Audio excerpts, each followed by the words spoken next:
Hi everyone, welcome to our channel. ఈరోజు మనతో పాటు సీనియర్ జర్నలిస్ట్ దాము బాలాజీ గారు ఉన్నారు. ఆయనతో మాట్లాడదాం. నమస్తే సార్. నమస్తే. మనకి ఒక సర్వే వచ్చింది, 2 సర్వేస్ రావడం జరిగింది. ఒకటి వచ్చేసి టైమ్స్ నవ్ అనేసి. సో ఏంటి సార్ దాని గురించి మీ మాటల్లో? మామూలుగా మనం దాదాపు వారానికి 2 సర్వేలు చెప్పుకుంటున్నాం. ఎందుకంటే అన్ని సర్వేలు వస్తున్నాయి. ప్రీపోల్ సర్వేలు అనేవి చాలాసార్లు చెప్పాను నేను. అక్యురసీ మీద ఎప్పటికీ డౌట్లే ఉంటాయి. ప్రీపోల్ సర్వేలోనే లిమిటేషన్స్ చాలా ఉంటాయి. ఎందుకంటే వాళ్ళ శాంపులే చాలా తక్కువ ఉంటుంది. ఆ శాంపుల్ని పట్టుకొని వాళ్ళు ఏదో చెప్తుంటారు. సో కాబట్టి అది అక్యురేట్ అని చెప్పలేము. జనరల్గా ఒక మూడ్ ఎలా ఉంది అనేది తెలియడానికి అది కొంత పనికి వస్తుంది.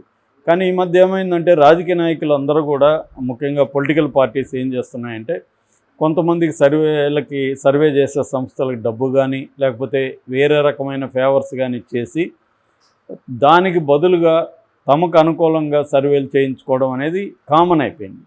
అందువల్ల ఎవరికి అనుకూలమైన సర్వే మన సంస్థ పేరు చూసి చెప్పేయచ్చు.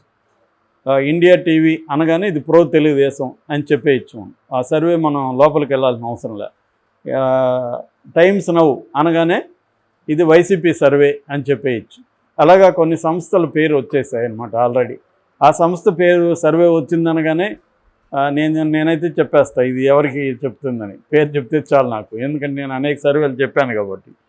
సో అది అలవాటైపోయింది. సో ఇప్పుడు మనం చెప్పుకునే సర్వే కూడా అంతే. నిన్న కూడా మనం ఇండియా టీవీ సర్వే చెప్పుకున్నాము. అట్లాగే పీపుల్స్ పల్స్ అని ఇంకొక సర్వే చెప్పి, ఈ 2 సర్వేలు కూడా తెలుగుదేశం స్వీప్ చేస్తాయని చెప్పాయి. ఇప్పుడు చెప్పుకునే టైమ్స్ నవ్ కానీ సౌత్ ఫస్ట్ అని ఇంకొక సర్వే, ఈ 2 సర్వేలు కూడా వైసీపీ అధికారంలోకి వస్తుందని క్లియర్గా ఈ 2 సర్వేలు చెప్తున్నాయి. సో ఈ సర్వేలు చెప్పుకోవడం ఏంటంటే, ప్రజల్ని ఇన్ఫ్లుయెన్స్ చేయడానికి ఈ సర్వేలు వస్తున్నాయి. ప్రజల మూడ్ మామూలుగానే మన మైండ్ సెట్ ఎట్లా ఉంటుందంటే, గెలిచేవాడికే వేద్దాం అనిపిస్తుంది, ఓడిపోయేవాడికి ఎందుకని. అందుకని వీళ్ళు గెలుస్తారంటే సైకలాజికల్గా ఓటర్ల మైండ్ సెట్ని ఇన్ఫ్లుయెన్స్ చేయడానికి ఈ సర్వేలు పనికొస్తాయి. సో అందుకని కూడా ఈ సర్వేలు ఇన్ని వస్తున్నాయన్నమాట రోజు రోజుకి. కొన్ని సర్వేలు అయితే ఎవ్రీ మంత్ చేస్తుంది. టైమ్స్ నవ్ కూడా ఎవ్రీ మంత్ చేస్తూ ఉంటుంది. కొన్ని సర్వేలు వీక్లీ వన్స్ కూడా పెట్టేస్తున్నారు ఈ మధ్య. అంటే వాళ్ళు చేసి దాన్ని అప్పుడప్పుడు అటు ఇటుగా ప్రకటిస్తున్నారా ఏంది తెలియదు. ఇంకొంతమంది ఎన్ఆర్ఐలు కూడా సర్వేలు దిగారు రంగంలోకి. దిగి వాళ్ళు కూడా తమకు నచ్చిన పార్టీ వైపు సర్వే ఉండేట్టుగా చేస్తున్నారు. ఈ సర్వేలన్నీ కూడా 2 రకాలుగా ఉంటాయి. ఒకటి నిజాయితీతో సర్వే చేసి ఆ పార్టీకి ఇస్తారు. అంటే యాజ్ ఇట్ ఈజ్గా ఏం జరిగింది, ఎలా ఉంది అనేది పార్టీకి అయితే తెలియాలి కదా. పార్టీకి కూడా భ్రమలు కల్పిస్తే కష్టం కదా. వాళ్ళకి నిజాయితీగా ఉంటే ఎక్కడ లోపాలు ఉన్నాయి, ఇంకా 40 డేస్ టైం ఉంది కాబట్టి ఎక్కడ మనం బలహీనంగా ఉన్నాము, ఏ స్ట్రాటజీలని అనుసరించాలి, ఇవన్నిటికీ నిజాయితీ కూడిన సర్వేలు పనికొస్తాయి. కానీ ఇప్పుడు మనం చెప్పుకునే సర్వేలు ఆ పార్టీలకు కూడా పనికిరావు, పైగా నష్టం కూడా చేస్తాయి. ఎందుకంటే మనం గెలిచిపోతామనే ఒక ఓవర్ కాన్ఫిడెన్స్తో ఉండే అవకాశం ఉంది. రెండోది, వాళ్ళకి ఎక్కడ తప్పు జరుగుతుందో తెలిసే అవకాశం లేదు. అందుకని పొలిటికల్ పార్టీలు ఈ 2 రకాల సర్వేలను కూడా చేయించుకుంటున్నారు. అంటే హానెస్ట్గా ఎక్కడ ఏమేమి తప్పులు జరిగాయో చెప్పమంటున్నారు. అట్ ద సేమ్ టైం బయట పెట్టే సర్వేలు మాత్రం తమకు అనుకూలంగా బయట పెట్టమంటున్నారు. సో ఇదే జరుగుతుందన్నమాట. సో ఇప్పుడు టైమ్స్ నవ్ సర్వే ఏం చెప్పిందంటే, ఇదొచ్చి ఒక పక్క కర్ణాటకది చెప్పింది, తమిళనాడు చెప్పింది, కేరళ చెప్పింది, తెలంగాణ చెప్పింది, ఆంధ్రప్రదేశ్ కూడా చెప్పింది times now survey. Times now ETG. Times now అనేది ఓన్లీ బ్రాడ్కాస్ట్ చేస్తుంది, అది సర్వే చేయదు. ఈటీజీ అనేది ఎలక్షన్కి సంబంధించిన ప్రీపోల్ సంస్థ. ఈటీజీ సర్వే చేస్తుంది, ఈ డేటాని టైమ్స్ నవ్కి ఇస్తుంది. టైమ్స్ నవ్ దాన్ని ప్రాసెసింగ్ అనలైజింగ్ చేసి బ్రాడ్కాస్ట్ చేస్తుంది. ఇదన్నమాట జనరల్గా ఒక మీడియా సంస్థ, ఒక సెఫాలజీ సంస్థ, ఈ 2 కలిసి సర్వేలు చేస్తుంటాయి. సో అలాగా తీసుకున్నప్పుడు ఈ సర్వే తెలుగు రాష్ట్రానికి సంబంధించిన ఆంధ్రప్రదేశ్లో వైసీపీకి ఇదొచ్చి బేసిక్గా నేషనల్ వైడ్ చేసిన లోక్సభ ఎన్నికలకు సంబంధించిన సర్వే, అసెంబ్లీకి సంబంధించిన సర్వే కాదు. సో తెలుగులో ఆంధ్రప్రదేశ్లో వైసీపీకి 21 నుంచి 22 వస్తాయని లోక్సభ సీట్లు, కూటమికి 3 నుంచి 4 వస్తాయని. నిన్ననే చెప్పాను, ఇంత స్వీప్ ఉంటే మనకి డౌట్ వస్తుంది. నిన్న కూడా ఇండియా టీవీ కూడా ఇలాగా చెప్పింది. అంటే ఏదైనా స్వీప్ ఉందనుకుంటే మాత్రం ఆ సర్వేని డౌట్ పరచాలి. ఎందుకంటే ఆంధ్రప్రదేశ్లో ఎవరిని అడిగినా కూడా కరెక్ట్గా చెప్పలేకపోతున్నారు. కరెక్ట్గా కూటమి వస్తుందని ఎవడు గట్టిగా చెప్పలేదు, వైసీపీ వస్తుందని కూడా గట్టిగా ఎవరు చెప్పట్లేదు. అంటే ఈ రెండిట్లో దీనికి ఎడ్జ్ ఉందని ఒకరు చెప్తారు, కూటమికి ఎడ్జ్ ఉంది సార్ అంటారు, లేదు సార్ వైసీపీకి ఎడ్జ్ ఉంది అంటారు. కానీ ఖచ్చితంగా వైసీపీ 100% స్వీప్ చేస్తున్నాను వస్తున్నాను, కూటమి స్వీప్ చేస్తున్నాను వస్తుందని చెప్పట్లే. తెలుగుదేశం ఈ కూటమికి అనుకూలం ఉండేవాళ్ళు రెండూ చెప్పలేం, కానీ ఖచ్చితంగా కూటమి అయితే అధికారంలోకి వస్తుంది అని వీళ్ళు చెప్పడం, వైసీపీ వాళ్ళు అయితే లేదు వైసీపీ అధికారంలోకి వస్తున్నారు వాళ్ళు చెప్తున్నారు తప్ప స్వీప్ అవుతుందని ఏ పార్టీ కూడా చెప్పుకునే పరిస్థితులు లేదు. అందుకని దీని మీద కూడా డౌట్ ఉంది, ఇంత వైసీపీ స్వీప్ చేస్తుందా అని. 21, 22 అంటే లాస్ట్ వచ్చినన్నే, లాస్ట్ అది స్వీపింగ్ అంటాం దాన్ని.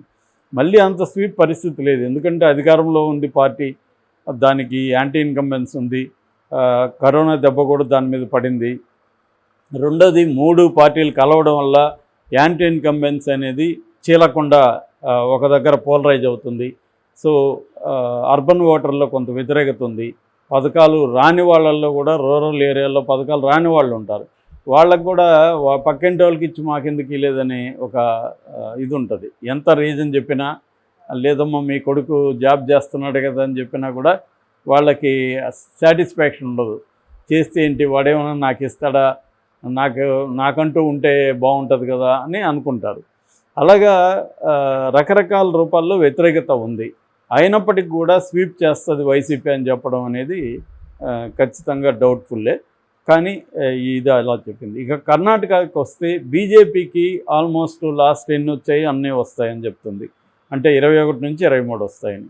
బీజేపీ 22 పోటీ చేస్తుంది, 3 ఏమో అక్కడ జేడీఎస్ పోటీ చేస్తుంది, మన దేవేగౌడ పార్టీ.